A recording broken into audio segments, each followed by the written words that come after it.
avete fatto incazzare, avete fatto pigliare collera a Conte e quindi deve sbattere le mani sulle scrivanie.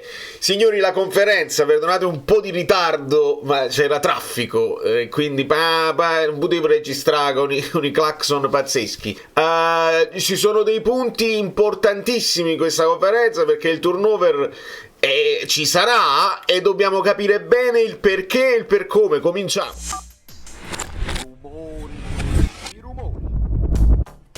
Sono un po' combattuto, perché mi piace sotto un certo punto di vista quello che ha detto Conte, come l'ha detto. C'è un altro punto che invece non mi piace proprio e purtroppo dobbiamo accettarlo. Benvenuto Fred, benvenuti a tutti i nuovi iscritti. Iscrivetevi al canale, siamo quasi a sforare quelli che sono i 24.700. Fatelo, iscrivetevi finché non vedete cambiare il numero e mi aiutate lasciando un like. Insomma, quando mi sveglio presto al mattino è una cosa di cortesia. Se svegliate, diamogli il like e io trovo il like e mi compiaccio. Ecco, allora mi sposto così. Guardiamoci nell'anima, però no, un poco troppo, poi sono troppo, facciamo così, ci guardiamo nell'anima, però voglio dire la mia, perché Conte parla proprio di turnover, parla proprio assai, vediamo la stessa partita col capiamo un attimo la Coppa Italia. Allora, prima di tutto Conte parte con un saluto e un abbraccio a Bove, ed era giusto che si facesse. La Coppa Italia è un obiettivo, domanda che sembra banale. La domanda sembra banale, ma se voi il taccuino diventa la faccia di... Se voi ascoltate le parole di Conte capite che la Coppa Italia non è un obiettivo e dobbiamo accettarlo. Io devo accettarlo, io che voglio vincere tutte le partite, voglio portare un trofeo a casa. Non abbiamo questa grande bacheca. Io farei il pazzo per vincere tutte le partite. Evidentemente Conte vuole vincere lo scudetto subito. Calma, arriviamoci, perché lui dice l'obiettivo costruire, crescere. Per costruire e crescere bisogna giocare il più possibile. E ci ricorda che con il Modena hanno giocato i titolari, cioè quelli là, la squadra tipo dell'epoca, che non era abbastanza. Con il Palermo abbiamo cominciato a vedere tutti quelli là, perché bisognava farli anche ruotare un pochino. Domani, lui dice domani, che sarà dopodomani, abbiamo la possibilità di testare la crescita della rosa. E poi aggiunge: siamo stati bravi e fortunati perché non ci sono stati infortuni muscolari, qualche infortunio traumatico. Però, Conte è terrorizzato. Signori, Conte è terrorizzato dal dover utilizzare qualcuno della panchina, cioè degli altri 10 in campionato. Quindi lui ha una paura, è chiaro che ci dirà, e guardiamoci nell'anima, ci dirà che quelli che stanno in panchina meritano di avere la loro opportunità, di dimostrare che sono pronti, è chiaro. Ma sotto sotto ci ha detto: io ho paura che poi uno si fa male e in campionato mi ritrovo il panchinato. Quindi Conte a livello comunicativo è molto diretto, non è nemmeno molto bravo nel far arrivare un messaggio diverso e di dirlo bene, di sottolinearlo bene. Io questo ho capito, poi venitemelo a contestare, magari no, quello ha detto tutta un'altra cosa. Insomma, Conte a fine anno sarà contento se a fine anno sarò contento se abbiamo posto le basi, ovviamente per competere alla grande, perché alla fine la frase che io vi dissi a inizio anno, crescere è l'unica cosa che Conte la dice praticamente ad ogni conferenza. Poi si ritorna a Marotta. Io non ho capito che cazzo ce ne fotte che Marotta continua a dire che il Napoli... Grazie. Aspetta, c'è il Napoli manca. Vai, oggi era meglio non la facevo sta conferenza. Vai. Favorito per lo scudetto, eccetera eccetera. Conte ride, dice: io lo conosco il personaggio, il direttore, e io lo so che loro possono dire quello che vogliono, ma se non vincono non saranno contenti a fine anno, quindi loro possono individuare magari dall'interno sanno che devono mandare dei messaggini in giro per gli ambienti calcistici, ma si dovrebbero forse anche concentrare su qualcuno che può dare ancora più fastidio a loro. E il riferimento all'Atalanta è chiarissimo: ieri anche in maniera sporca l'Atalanta batte la Roma e si conferma, non so quante vittorie consecutive, scrivetemi nei commenti quante vittorie consecutive ha fatto l'Atalanta. 8, 9, 10, 7, 1, 40, sarà un elenco alla Pedulla. Insomma, è il gioco delle parti. L'Inter ha 2 squadre e 3 quarti, quindi stiamo parlando del nulla cosmico. Quindi, e poi si insiste, perché poi ma allora riprendo questa domanda che è molto interessante: ma questo gioco delle parti, dello scaricabarile, delle pressioni, si dà la pressione, si toglie, eccetera eccetera, le piace, le dà soddisfazione, la carica, la infastidisce? Ognuno sa l'obiettivo che si è stabilito a inizio anno, e a fine anno si sa, si può dire quello che si vuole, ma a fine anno si sa chi ha raggiunto gli obiettivi e chi no. Poi, parlando di campo, le scelte della formazione di domani saranno una scelta di merito, nel senso che meritano le seconde linee anche di giocare un pochino, o in vista della doppia sfida? Questa è un po' una domanda che mi è arrivata in live, dire fare tattica, cambiare, mischiare le carte in modo tale che poi per la sfida di campionato non sai cosa ti ritrovi, la partita a scacchi. E qua Conte cerca di rientrare un pochino nella situazione dicendo la partita, io vedo partita per partita, la più importante è la prossima, cioè quella di Coppa Italia, ed è certo che il merito va anche dato ai panchina. Questa è una frase che veramente merito il like in questo momento, perché è una frase che vi ho detto in live, cioè dare soddisfazione anche a quelli che in allenamento sono stati sparring partner di quelli che poi vanno a fare i titolari, perché se Kvara si allena con un terzino che lo marca e questo terzino è scarso oppure non si impegna, e Kvara lo supera facile, allora poi va in campionato e si trova invece dei terzini agguerriti, che così. Quindi gli sparring partner, i panchinari, la seconda squadra deve tenere alto il livello della competitività, e quindi si deve dare merito anche per questo. E poi Conte insiste, dice: troppo importante testare tutti, in modo tale che se capita un infortunio io so su chi poi posso fare affidamento. Conte parla di amichevoli internazionali, adesso ci arriviamo. Cioè, signori, lo dice chiaramente, questa, essendo una partita importante contro un avversario importante, non posso pensare che quelli che hanno giocato bene, che hanno stravinto col Palermo, ok, allora sono gente su cui io posso affidarmi, perché hanno vinto col Palermo e di conseguenza non si è affidato. Allora io la voglio vedere in positivo, questo voler testare, utilizzare la Coppa Italia per testare i panchinari, e forse troppi panchinari. Significa che se fai bene, allora poi dopo in campionato questi panchinari li utilizzi un pochino, qualche rotazione un po' più veloce la vediamo, qualche cambio preventivo, qualche cosa proprio per non infortunarsi, proprio per coinvolgere anche tutto.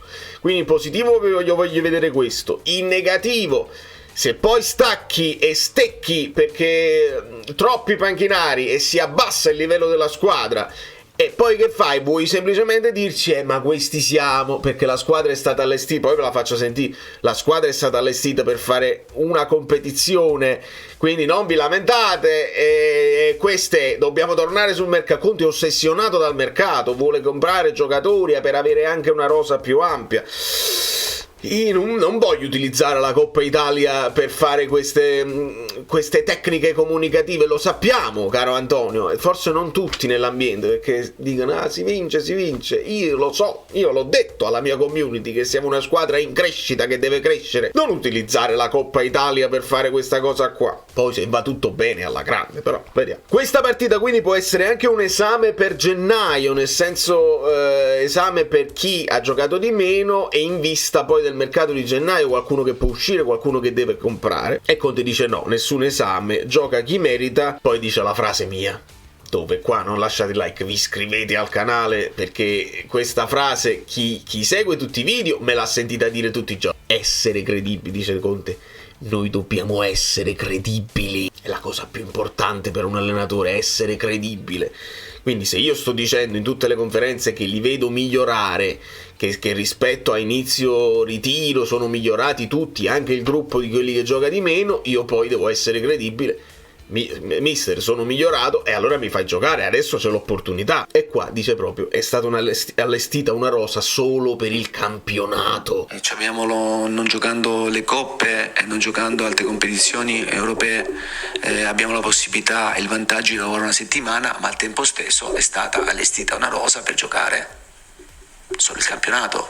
Cioè, mi sa tanto, hai capito, di uno che vuole perdere apposta per dimostrare che la rosa non può fare 2 competizioni. Cioè, mi sa proprio di questo. Allora, ecco perché io quando vi parlo di turnover vi parlo di 1 per reparto, 2 per reparto, ma non stravolgere completamente i reparti, perché perdi le distanze e così non mi piace, non sono convinto. Poi veramente, ripeto, può andare benissimo e allora hai fatto all-in senza niente in mano e hai vinto il piatto, perché hai fatto giocare quegli altri e vinci lo stesso. Però se fai all-in e la Lazio vede il bluff, tu poi hai perso anche tutto il gruppo dei panchinari, che non avrà più occasioni di giocare e che deve mantenere alto il livello. Conte è probabilmente credibile abbastanza da poterlo mantenere questo livello alto per gli sparring partner, per convincerli. Poi volete giocare in gara, adesso avete solamente il campionato, mi dovete dimostrare se volete una scelta, non lo so, la vedo un pochino estrema. E gli si chiede appunto di Raspadori, che magari potrebbe giocare al posto di McTominay, insomma, in questa zona di sottopunta. Jack meriterebbe più spazio, è uno di quelli che comunque ha giocato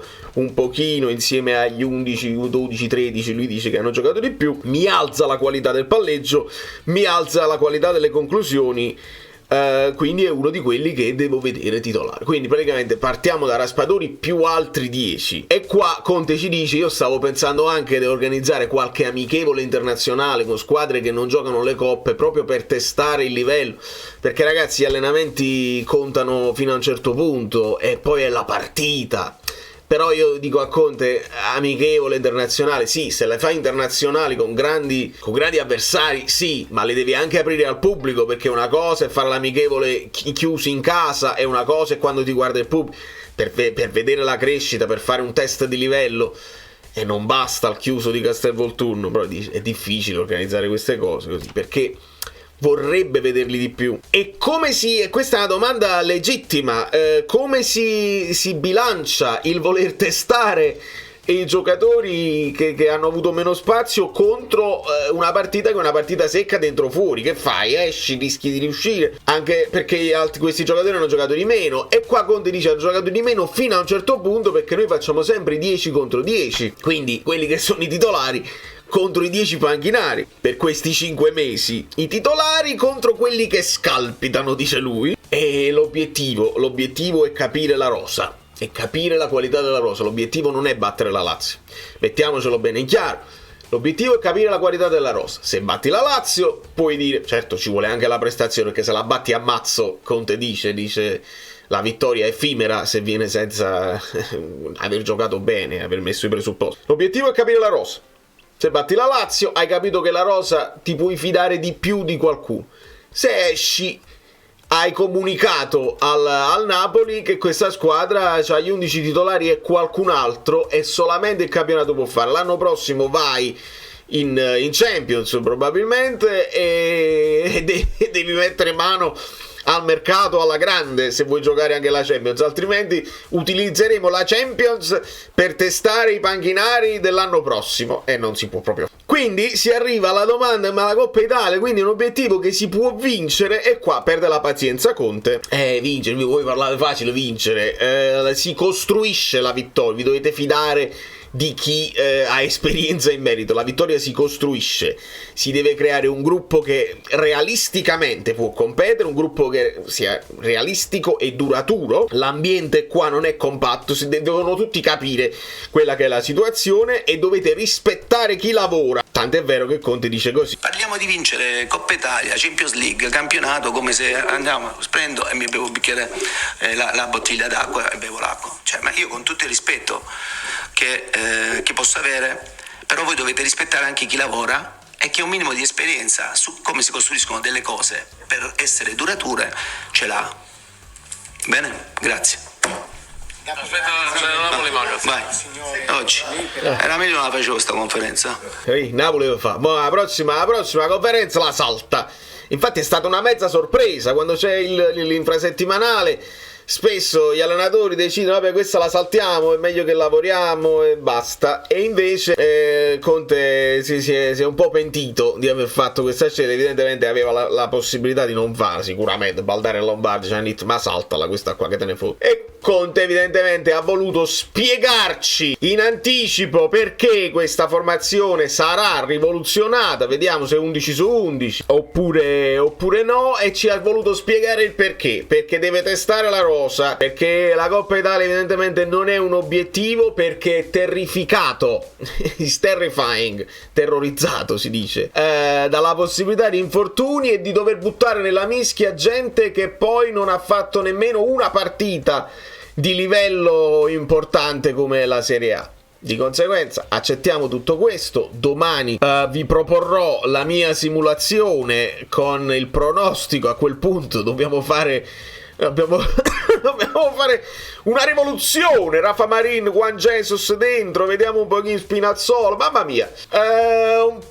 Concedetemi un po' di paura. Da New York, Valerio Fluido è tutto, vedi, lasciate like finali, vi abbraccio e vi bacio, fatemi sapere, io sono ancora combattuto, ho capito il perché, ma non so immaginarmi il come.